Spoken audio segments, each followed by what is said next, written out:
Salut à tous! Aujourd'hui, nous allons faire une nouvelle leçon de vocabulaire, celle des synonymes et des antonymes. On a déjà vu ça avant, mais on va refaire, c'est une sorte de révision. On va commencer par lire notre petit texte. Donc, la neige au Sahara. Donc, on a déjà vu ça. Les dunes de Ain Safra ont été recouvertes dimanche dernier d'un manteau blanc. Donc, ici, manteau blanc veut dire quoi? Veut dire la neige. Les dunes, elles ont été recouvertes de neige. Leur conférant un air poétique et irréel. La ville, perchée à 1500 mètres d'altitude et située aux portes du désert, a observé une légère chute de neige, environ 40 cm, ayant fait le bonheur des habitants et des photographes qui n'ont pas manqué d'immortaliser les paysages sublimes et un phénomène rare. Alors, Al-Watan Magazine, le 11 janvier 2018. Donc ici, il s'agit de notre source. On va commencer par lire et repérer.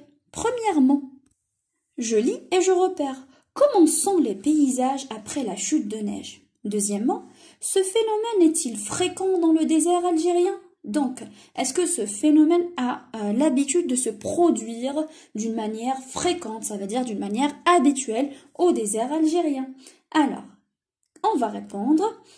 Après la chute de neige, les paysages sont sublimes, ça veut dire qu'ils sont très très beaux. Deuxièmement, ce phénomène est rare dans le désert algérien. On n'a pas l'habitude de le voir.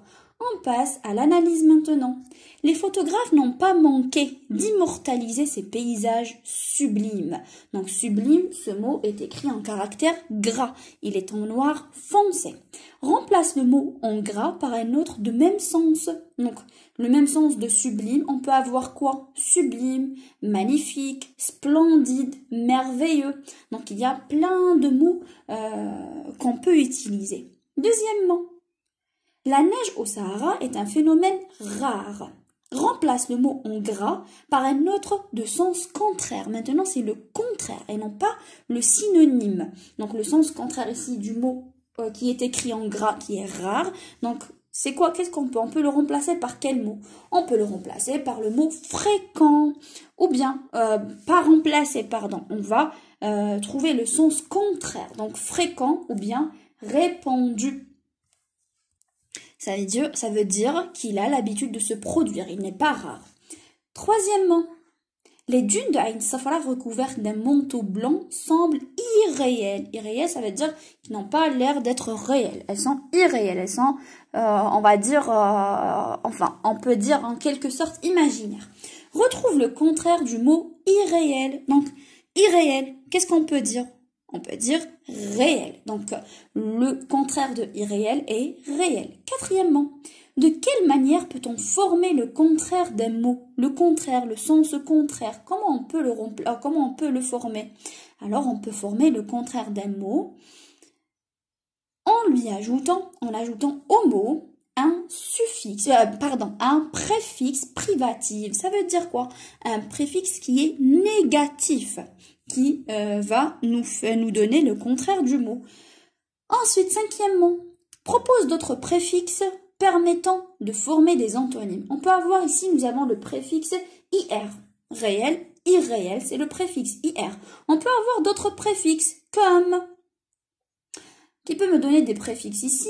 Nous avons IN, IM, IR, IL, D, DES avec S, mal, mais, etc. On peut avoir plein d'autres préfixes et je vous laisse ici quelques petits exemples de préfixes.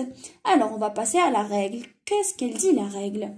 On choisit le synonyme ou le contraire d'un mot selon le contexte.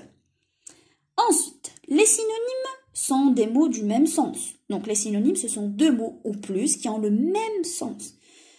Par exemple, des paysages sublimes, des paysages magnifiques, des paysages sublimes ou bien des paysages splendides, par exemple. Deuxièmement, les antonymes sont des mots de sens contraire. Un phénomène rare, un phénomène fréquent. On peut former des antonymes en ajoutant un préfixe. IN, IM, IR, IL, des, mal, mais, mes et a. Exemple, réel, irréel, limité, illimité. Et je vous laisse d'autres préfixes avec leurs exemples. Et je vous dis à la prochaine.